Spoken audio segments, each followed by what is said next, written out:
Welcome. I am Crime Queen. If you are joining us for the first time, this is the channel of Actualizing Self-Love on Numerology and with the support of biblical scriptures. Of course, our template here, which we use for numerology, is based on a template called Sacrifice. It is the numerical values of 1 to 9 and, of course, the letters of the alphabet. And this is Mother Eve, just in case you are joining us for the first time. All right, so the purpose of this presentation is to further explore, not just exploring, in fact, but I'm going to give part of my account of my Kundalini experience. The reason for that is I realized that there seemed to be a demand for understanding how to prepare or the benefits, and perhaps it's a real good thing that people are wanting to understand those experiences or people's experiences before they attempt it as well, because it's a very diverse and controversial subject. And because I came across a few controversial views on the subject as well, I decided, well, it's not all negative, so I would present my experience. Of course, as I stated in my presentation, which was of a two-part, that I had not divulge everything that happened throughout my experience. I could not anyway, but now I'm feeling that it is perhaps necessary to do another presentation on the subject. So in my first two presentations on the subject, of course, I spoke about preparing, how you prepare for a Kundalini to have it activated. In fact, everyone has one, but it's to activate your Kundalini. So basically, I did talk about diet, changing the diet, and lots of meditation, lots of walk in green parks, including cemeteries. Of course, that's where I had mine. Another thing I did, which I had not said in the other presentations, were I did do quite a bit of sun gazing as well. I suppose I did do quite a lot of things, and it's no wonder I had this rupture from the base of my spine and up to, of course, it was very painful. But what I do want to emphasize is that when you are preparing for your Kundalini activation, it's really ensuring that your spirit is, you are ready in your spirit to go through whatever pain or whatever visions, whatever it is that you encounter. So, for instance, another thing that I had not emphasized much is that one of my experiences were it felt like I was having roadworks, and I could actually feel like as if a dentist or a drill was really all over my body, but particularly more intense around my head and particularly on my third eye area. And it was a sort of compulsion. It's as if the energy had turned me from my sideways and compelled me to really be upward so it could do its operation. And it's as if I had no choice, but I also just decided to trust whatever it was. It was really saying, because I remember saying, what is happening to me? What is happening to me? I don't know what is happening to me, and I know it's something major happening, but I am trusting that it's okay. And so I actually um, verbalized that as well. I uttered those affirmations. And so really with that, trust, I also affirmed that whatever spirit is in me is enough to help see me through whatever process that I was going through. But there was a very funny part to all of this. Before, well, it seemed I may do a little bit of a dance with in this presentation of what happened, but because I'm talking about the drill upon my on my forehead or right here, when I got up from the whole well, when I revived, I of course looked in the mirror because I was kind of really feeling, is my face all right? And looking at my eyes, and I saw that my eyes were so bright, and I also knew that my vision had increased. Oh, I didn't need my glasses. My vision was just very good, and I could read without, which I still do read most times without my glasses, although it's easier with glasses. But my sight was just really, my eyes were just really beautiful and really bright. And the other thing is that um, I felt like I had a Botox. I have never had a Botox, but of course, the middle part hair of my face was so plump. It was just, and all there were no creases. It was just, perhaps I have none, not that much now, but it was just really beautiful. And it, I thought, oh, that's what it's like to have a Botox. Sometimes you just have to try and find the funny part of whatever it is just to balance, whatever you have experienced. Culturally, we are very good at doing that. And just try and just stir our emotions, and it's a way of taking things or the essence of the experience a bite at a time, because sometimes it's just too intense to sort of take it all in. So that was one thing. I did do, as I say, sun gazing, and I did that also evening time too. At sun, I was able to see the sunset, which was very beautiful.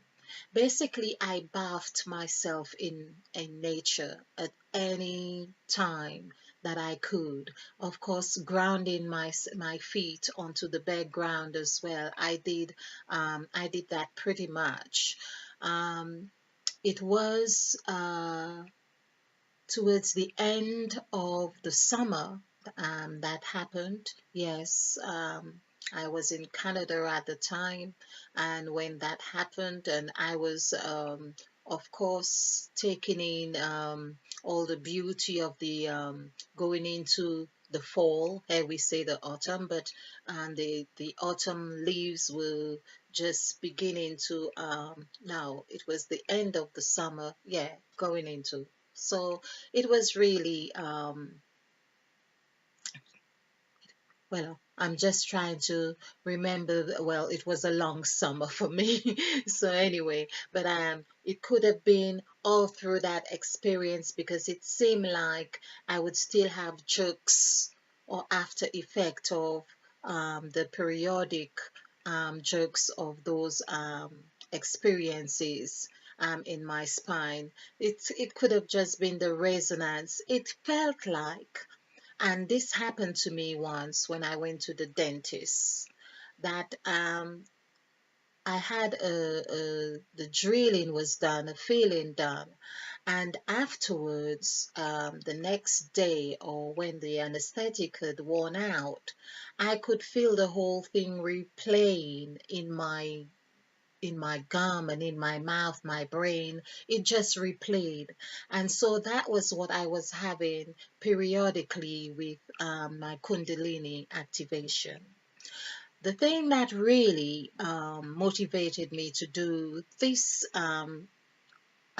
presentation right now, for people who are interested in activating their Kundalini, I felt that, um, as I say, the retribution is really like it had been a good payoff in the end.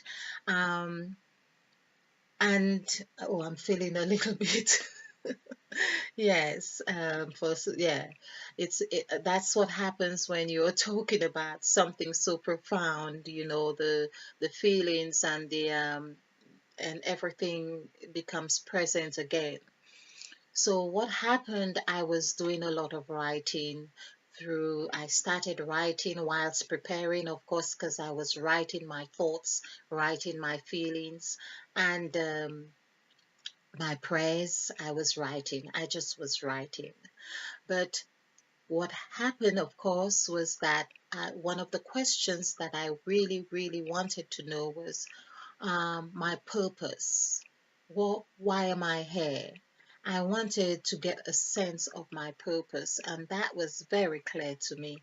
I wanted to know more about Jesus Christ. I wanted to know the questions. In fact, so those questions that I was concerned with, those I had asked them, I had written them, but they were not just all in one day. They were a build up in my subconscious mind, if you like. I had consciously sat and thought about them, not just thought about them, they were just very present with me. So it was necessary that I address them.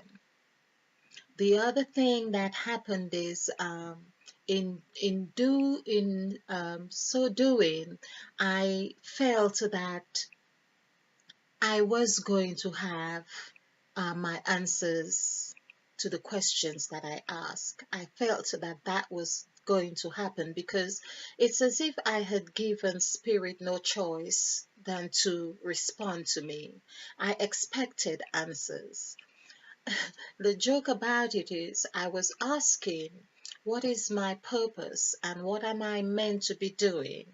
And and at the time, of course, I was looking for direction career-wise as well. Remember that I said I've been writing all along, and so I'm still asking for direction of what is my purpose? What am I meant to be doing?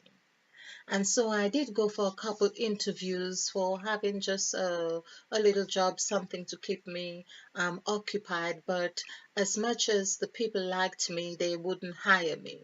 They would say they liked me, but there would be a reason why they wouldn't hire me. And of course, I realized that a part of me did not really want the job anyway. I I was so into my spirit and sense of what I was doing and writing, and so I got to the stage. Of course, there's the crucial thing. I am not sure that I mentioned that in the other presentation. I did my confession. I confessed all my sins, so to speak, all my grievances and things that I thought that I had forgotten, anything that came up. And because it came up, I thought, well, there must be a reason why it came up, that I should address it. And so I would visualize individuals that I had I wasn't pretty happy with, or those I held, yes, accountable for things that happened to me in my past and caused me pain. So I was able to bring those faces to the fore and do this ritual, or I think a lot of teachers of metaphysics do talk about that, and just close your eyes and see the person and give them love. I think it's Stuart Wilde I did learn this from. So you see the person in your mind's eye and smile. I would say smile. Let them know that you are happy you to have this conversation with them, or I'll thank them for their participation in this, and do say tell them, you are ready to let go. I am now totally thankful and grateful for the opportunity that you are here now, that I can address my differences with you, and now I am prepared to release you and let you go. Now I blow you with love, so you blow them with love. There is a thing about seeing them just um, going in a small and gradually smaller size, and so you release them. It's like they go away. But you can learn to do this. Your intuition will guide you in how to do that. So that was something that I practice. In fact, I also did take another way of doing that. So I had a lot of people. I didn't realize I had so many people that I really wanted to forgive. And those things may not be necessarily be things that we see as big. It might just be that you felt your colleague at work had not greeted you in the morning and you thought, well, what's with her this morning? Or or chit chat about, or did you see what she was wearing? Something to that effect. But it's just that you allow yourself. It's like that mental detox. It's you let it go. You wash your sins away, so to speak. Yes. So that was very useful. And of course, while I was doing those exercises, and for most of my exercises, I found myself crying streams of water that that I that concerned me at one time. How was I containing, or how was I to contain my disposition? Of course, because I was sharing the home with other people as well. So I had to ensure that I was looking presentable enough that no one was going to notice that I had been crying. So that is something that I felt was very important to embrace, because the tears are so important. It's like, this is what I say, Mother Eve is just helping us to cleanse. It's like the mother within us is bathing the soul. She's bathing us. And that is just wonderful. But there were times, as I say, it was so continuous that I was wondering, is it going to stop, or when is it going to stop? And I did get to the stage as well of praying and saying, well, I am not going to fight this anymore. I'm just going to allow it. In fact, I remembered my son. Um, the youngsters, they would have a phrase saying, "Allow it, man."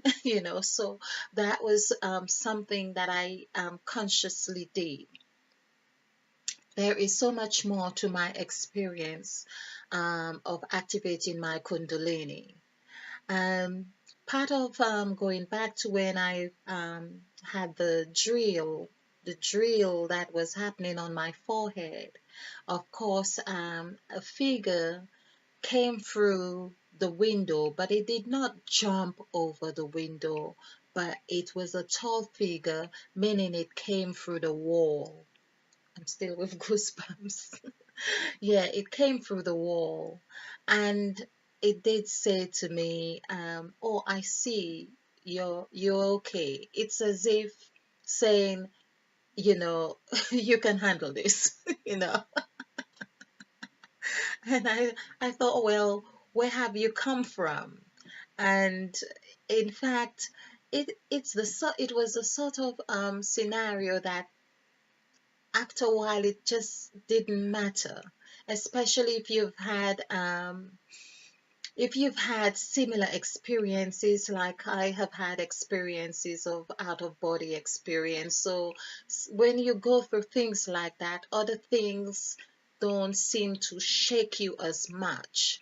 Although at the time I had not understood my out of body experience as much, but I've had a few encounters, and I had seen tall figures in my yoga class at one time, which I, of course, was told by my pastor at the time, that the yoga was evil, and that meant, of course, it was a put off. So I didn't go to that class anymore. But while I was in that class, I could see this tall, white figure, all in white, so it's now I am believing that it was an angel, but that's okay. That was then. So with my Kundalini activation, um, that was one of the things that I had, and as I said in my previous presentations, so I also had three figures who came to present a little girl to me, who I knew it was me. There was something very synchronistic that happened shortly after, maybe a day or so after my activation, that I, by chance, I saw a video where a man was talking about how we need to nurse the child from within, and I had not known about that. And when I watched that video, I thought, wow, that was giving me more understanding about what I was meant to be doing. But intuitively, I knew what to do. I knew it was me, and I knew how to love that my inner self, my inner child. So it was really for me the most profound part of the whole experience. So of course it's like a Kundalini experience like that. It's really that you are broken, you are crushed. It's like grapes. Now they talk about Christ, and it's no wonder I make the analogy of grapes because I think of the Spirit of Christ, which I believe to be the serum of the Kundalini rising and being activated.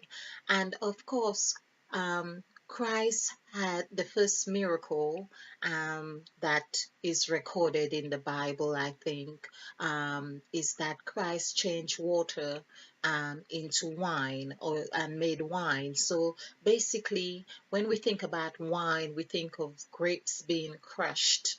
And so I think that is very symbolic of or very much on the same par with having your Kundalini rise. The other thing in that I also experienced, it went on to um, my revelation. Oh, this is the joke about the revelation of the answer that I was seeking. What is my purpose?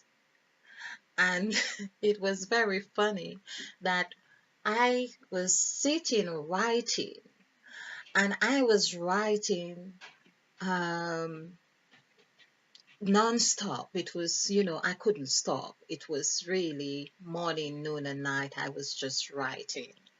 And of course, I was writing. I had the vision of what I was meant to be writing as well.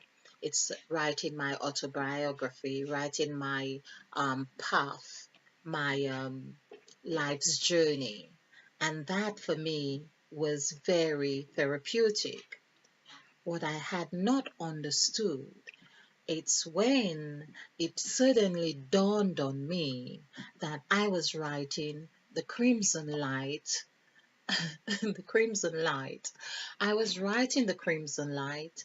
I was actually already exercising my purpose to write and tell my story. So that was the joke. It took me a long while to realize, in fact, uh, if I remember very well, when I thought, well, what's my purpose? And I was maybe halfway through the book, and and then I realized, oh, but I am fulfilling my purpose. I am already doing it. It's right here in my hands. In fact, it also accompanied a vision. I was given a bag of letters. They were cut up. A paper bag. It seemed like a paper bag with lots of just different letters. It's as if I'm meant to. Wow, I'm thinking about this with the letters, and I'm thinking there's also an association with the YouTube channel that I am doing with the letters of the alphabet. And that's another thing I hadn't really connected. So I was given a bag with all these separate letters. They were just letters, and I knew that, of course, letters are meant to form words with them. Perhaps it's more the YouTube channel than but another astonishing thing that happened is that when I thought I was writing one book, I also had two people who saw my manuscript and said, well, you've got more than one book here. And I thought, I just want to do this. As far as I'm concerned, I will just want to do this and just get it out of the way, just get it out of my system.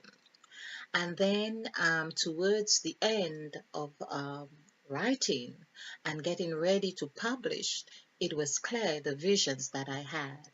And again, for the second time, I was shown that I had two books to publish. So there I am with The Crimson Light, A Bridge to Actualizing Self-Love. That's volume one, and getting onto the bridge of actualizing self-love, volume two. And that is um the how would I put it? It's like the payoff. It's like well, it's not, it's part of it. It's only part of it, because having your Kundalini rise is just such a phenomenal um experience, and it's and benefit. And the other thing is, it's not just that it's the benefit for myself. Now I am able to share my story of the Crimson Light with other people. So we are finding a way to break through and exercise our purpose, our passion, and really to getting to know who we are, our makeup, more each time or each day. And so I think it's a beautiful thing to be able to embrace. And if you are embarking on such a journey, as I say, it's something to prepare for, prepare well, and do check out my other presentations on. It is called Here's the Reason Why You Look Like Your Mother. There's one, and also the other one is only activate your Kundalini rise if you want to meet with Mother Eve, something to that effect. And so this would be the second part to that. So basically I talk about my Kundalini experience in three episodes. And I just want to also add, particularly for people coming from a Christian background where it is seen as if having your Kundalini rise is controversial to the Bible. And here's what I want to show you. I have been going through Genesis. I have been going through the scriptures. And what I have noticed, and again, this is through the word sacrifice, what I have noticed that the story that we are told about Mother Eve, this is why I am saying that the mother here, it is important that we have our Kundalini rise, because this is what Mother Eve had taught us how to do. The story that we learn is really Mother Eve having her Kundalini rise. That's the essence of what I have got. So she ate of the apple. When we do the numerical value for the word ate, it equals 8 right here. in the mouth. When we do the numerical value for the word tongue, which says you can bless or curse, that equals 10. So basically the tongue is balance. It is balance in its polarities of negative and positive, yin and yang, up and down. And we see that the the fruit, which is we are told is an apple, equals 5. 5, when I say 5, 5 is hair. This is the 5 in the middle. This is where we are told when we are in Christ, we are a new creature. You see the numbers from 1 to 9. 5 falls direct in the direct center of this equation or balance. It is balanced right here. And I've also shown that in other presentations, this W, when turned upside down, which of course we are able to do that to make sense of our world, it becomes men. If we look at this men, it would be men. This is saying where men are, the sixth day of creation, created on the sixth day, we are here and we are meant to eat of the apple, go through, of course, the breach. This is where God had breathed in man's nose and he became a living soul, but that's not for another presentation.